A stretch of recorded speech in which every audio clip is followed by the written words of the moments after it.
Hello everyone, welcome to this video of Study the Bible with me. My name's Michael and my lovely wife Sharon is there behind the camera trying to keep it going. Yeah, I'm keeping it going. We are outside under the maple tree today, and it's pretty much toward the end of the day, about what? 8. Eight-ish. I guess Glad you're joining us, friends. this is one time, folks, you can say you saw the sap under the tree. Party hard. Alright, this is Jonah part 2. And in chapter 2, we find that Jonah has finally prayed. Now here's a prophet who has been given an assignment by God and ran from it. He slept through the storm because of his own self-assurance that gave him his false peace. And then he finally decides to tell the crew the truth and who he is, what he's doing. So he said, the only cure for this storm is to throw me overboard. And they were hesitant to do it. They kept trying to do their own good works, lightening the ship, praying to their gods. Finally, they throw Jonah overboard and the storm stops. And then they give thanks to God, made promises. They vowed vows, meaning they made promises to God. I wonder if they ever kept them. So chapter 2 is Jonah's prayer. He finally prays. This is the only recorded prayer we have of a prophet of God named Jonah. And what he does is say that I cried by reason of my affliction unto the Lord, and he heard me. Out of the belly of hell cried I, and thou heardest my voice. So he's saying it's really my own fault. I'm crying because I'm desperate because of what I've done. You know, Michael, how many times do we get ourselves into trouble? Absolutely. And we have to admit, well, it was my own fault. Absolutely. But Jonah shows an amazing amount of faith here. He says in verse 4, Then I said, I am cast out of thy sight, meaning God's sight. Yet I will look again toward thy holy temple. By faith, he made a statement that he would be someday back in Jerusalem. And the Jewish Talmud, the Jewish teachings, teach that the prophetic spirit is strongest in the city of Jerusalem.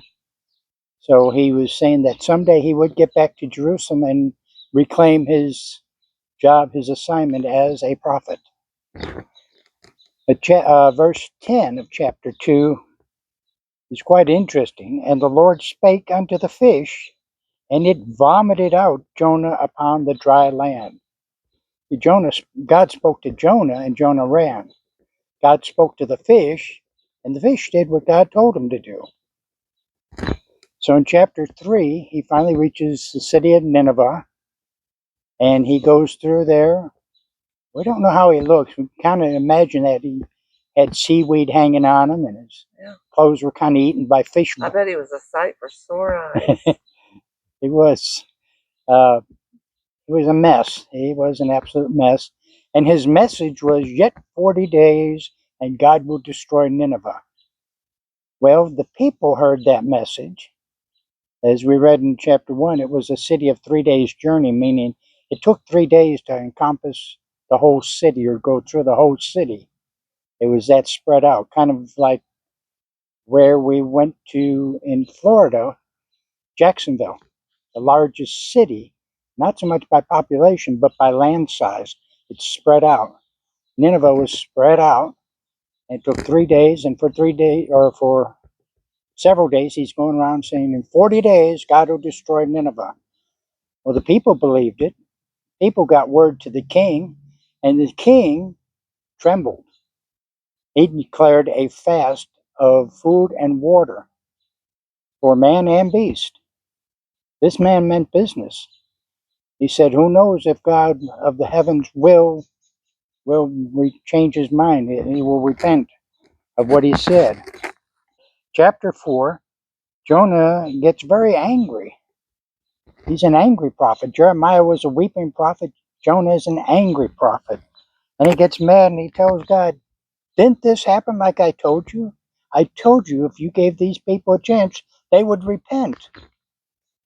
Well, Jonah did not want the people to repent. He wanted them to have judgment because the Assyrians, which is where Nineveh was, it was in the country of Assyria, were about to attack and conquer Israel. They've been raiding the country for some time, and they're about to conquer it completely.